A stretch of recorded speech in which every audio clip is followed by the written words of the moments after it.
안녕하세요. 조영현 TV뱅의 조영현입니다.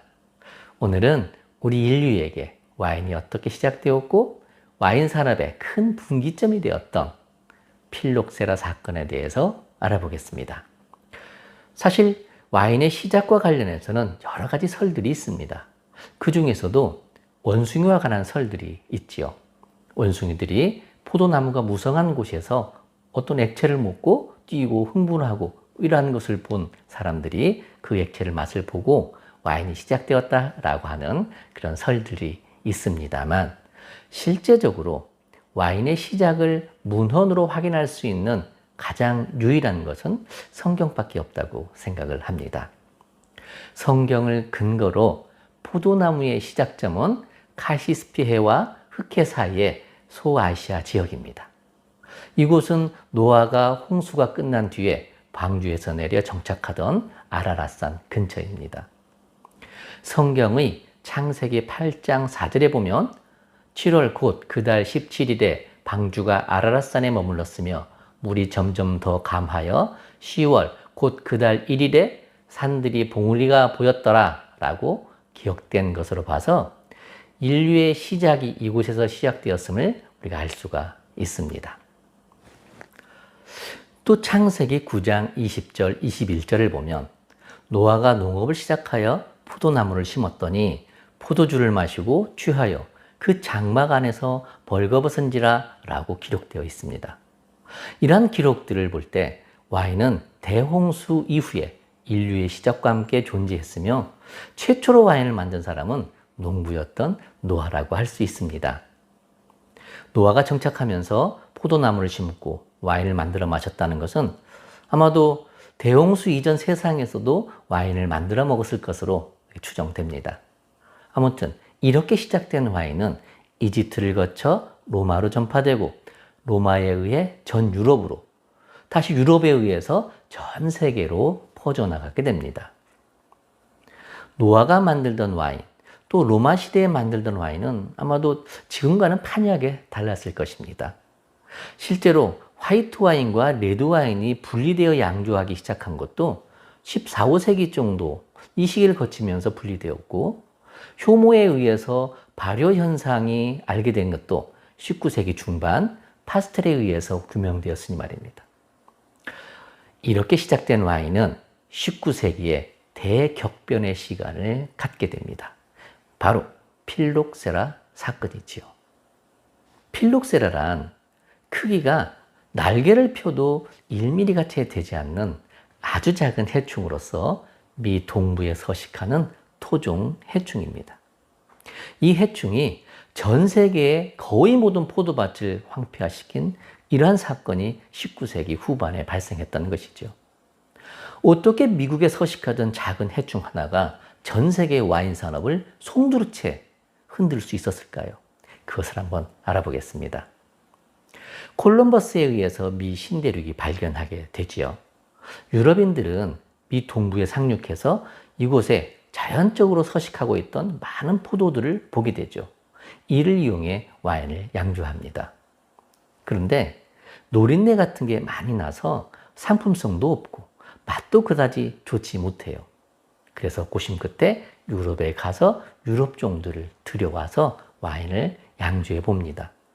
그래도 마찬가지로 좋지 못합니다. 왜냐하면 동부의 기후대가 그렇게 기복도 심하고 해서 좋지 못하기 때문이죠. 이러할 즈음, 동부에서 이러한 일들이 일어날 즈음, 서부의 캘리포니아가 미국 영토가 되어집니다.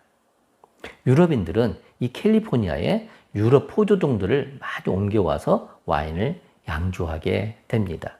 왜냐면요, 이 캘리포니아는 포도나무를 재배하기에 가장 이상적인 기온, 햇빛, 강수량 이런 조건들을 가지고 있기 때문입니다.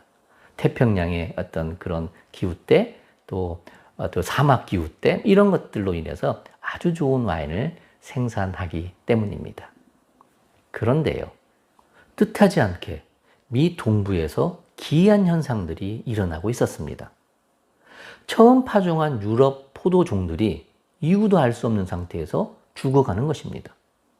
야생의 미국 종들은 그대로 있는데 유럽 종들만 고사하는 것이죠. 그 이유는 필록세라 때문이었습니다.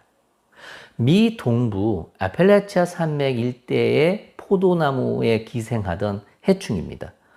이 해충은 뿌리를 땅과 이렇게 포도나무가 연결되는 그 지점의 껍질을 갉아먹는 그러한 해충이죠. 이 해충은 수천 년 동안 걸쳐서 미국 종들에게는 면역력이 형성됐지만 유럽 종들은 면역력이 없었어요. 그래서 속수무책으로 쓰러진 것입니다.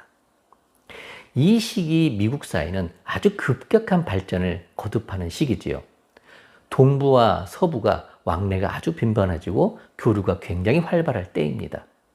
이러한 왕래 속에서 농산물과 사람들의 이동을 통해서 필록세라는 동부에서 서부 캘리포니아로 이동하게 됩니다.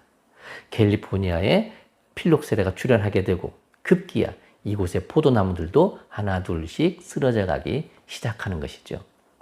당시엔 이 원인을 알 길이 없었습니다. 외래종이어서 그럴까? 이 포도나무들이 적응을 못해서 그런 건 아닐까? 이렇게 생각하지 않았을까 싶습니다. 진짜 사건은 1860년을 전후해서 유럽에서 일어납니다. 포도나무가 죽는 현상을 규명하기 위해서 캘리포니아에 심겼던 죽은 유럽의 포도나무들을 영국으로 가져가면서부터지요. 포도나무가 영국에 도착을 했고요. 그로부터 얼마 지나지 않아 원인을 다 파악하기도 전에 프랑스를 중심으로 유럽의 포도나무들이 쓰러지기 시작합니다. 이 죽은 포도나무에 필록세라가 함께 있었다는 것을 당시 사람들이 몰랐던 것입니다. 결국 캘리포니아의 필록세라를 유럽으로 전파하는 그러한 결과를 낳고 말았던 것이지요. 필록세라는 프랑스 전역과 유럽을 돌면서 포도나무를 쓰러뜨리고 또 전 세계로 퍼져 나가게 됩니다. 눈에도 잘 보이지 않고 그런데 번식력은 어마어마하게 상상력을 초월합니다. 유일하게 안데스 산맥하고 이렇게 태평양으로 둘러싸인 칠레만은 피해를 면했다고는 해요.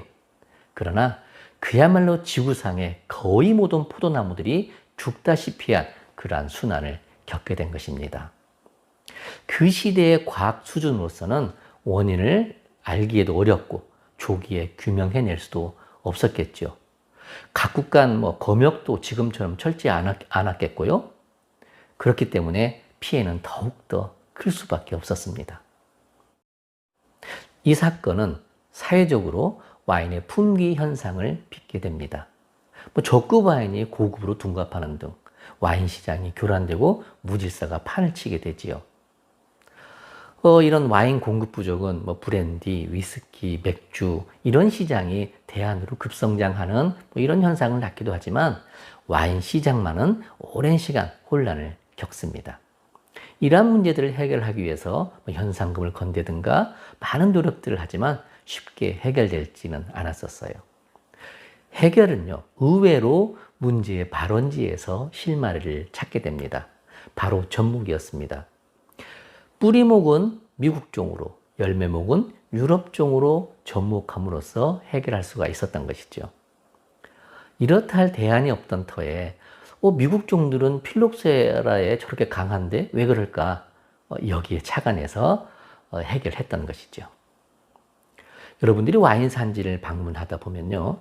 어느 곳을 막론하고 포도밭에 장미가 드문드문 심겨져 있는 것을 보게 될 겁니다.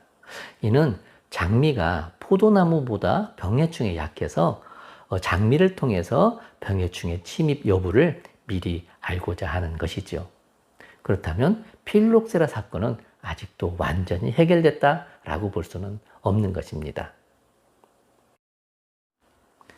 필록세라 사건을 통해 여러 가지 배움을 얻게 됩니다. 필록세라 사건은 분명 재앙이었습니다. 그렇지만 지혜로운 인류는 이러한 역경을 통해서 오히려 새로운 질서를 만들었고 지금까지 이어오고 있습니다. 위기는 기회를 수반하고 문제는 풀기 위해 있으며 풀리지 않는 문제는 존재하지 않는다고 믿습니다. 고난을 통해 새로운 가치가 형성되고 인내를 통해 도약하게 되는 것처럼 20여 년간 맹위를 떨친 필록세라의 피해는 새로운 질서를 조성하는 그런 계기가 되었지요. 와인 양조에 노하우가 풍부했던 프랑스 사람들은 뭐 스페인이라든가 포르투갈이라든가 이러한 이웃나라로 이동하면서 와인 양조 기술을 전파했고, 이런 유럽의 와인 양조 기술력은 또 신서계로 이동하면서 전 세계의 와인 양조 기술을 한 단계 상승시키는 그런 계기가 되기도 했습니다. 또한 브랜디나 위스키 이런 수요가 늘어남에 따라서 오늘날과 같은 많은 알코올 음료가 질적 성장을 할 수가 있기도 했지요. 와인 수급 불균형으로 가짜의 범람은 와인법의 모태가 된 AOC법을 만들게 했으며, 이의 강력한 시행으로 프랑스는 세계 제1의 확고한 와인 국가가 되었습니다. 필록세라의 출현은 분명 그 시대를 살아간 사람들에게는 불행이었을지 모릅니다. 하지만 그 시대를 살아간 포기하지 않은 사람들에 의해 역사는 발전해왔고 사회는 진보한다고 봅니다. 필록세라의 사건을 보면서 어려움과 고통이란 낙심이나 절망의 대상이 아니라 새로운 미래를 준비하는 과정이라 여겨집니다. 실패란 원래 존재하지 않는데 자신이 포기함으로써 생기는 것처럼 어떠한 고난에도 소망을 잃지 않는 그러한 태도야말로 우리들의 삶을 보다 행복하게 만들지 않을까, 이 필록세라 사건을 보면서 생각하게 됩니다. 오늘은 대홍수 이후에 노아에 의한 와인의 시작, 그리고 필록세라 사건에 대해서 알아봤습니다. 다음 영상에서는 때루와와 와인에 관해서, 때루와와 와인의 상관관계에 대해서 이야기를 나눠보도록 하겠습니다. 감사합니다. 다음 영상에서 만나요.